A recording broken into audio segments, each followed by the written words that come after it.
M. Macky Sall, quand les troupes de Wagner, donc les Russes, et l'OTAN vont entrer dans la danse, ça va vous dépasser.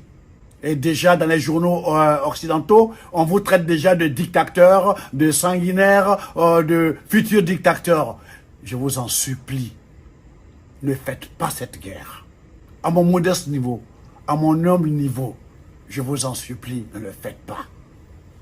Et je voudrais aussi m'adresser aux autorités maliennes, aux autorités burkinabées, aux autorités du Niger. Ne faites pas cette guerre. Exigez des négociations. Et si la guerre s'invite, demandez aux gens de la CEDEAO, au lieu de faire une armée pour aller combattre leurs frères, pourquoi ne pas faire depuis une armée pour venir aider le Mali à éradiquer le terrorisme, aider le Burkina à éradiquer le terrorisme, aider le Niger, le Nigeria contre Boko Haram. Pourquoi ils n'ont pas fait cette coalition? Alors je vous demande de mettre bas la terre. Parce qu'il y va de notre existence à tous. Cette guerre qui est en Ukraine, ils ne savent même pas quand ça va finir.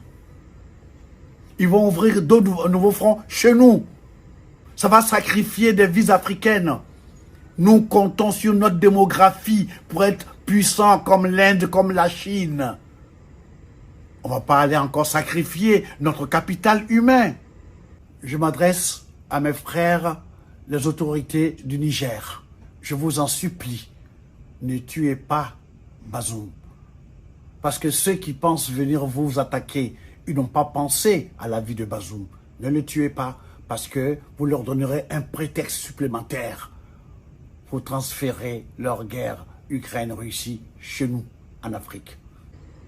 Je vous en prie, réfléchissez, je vous en supplie.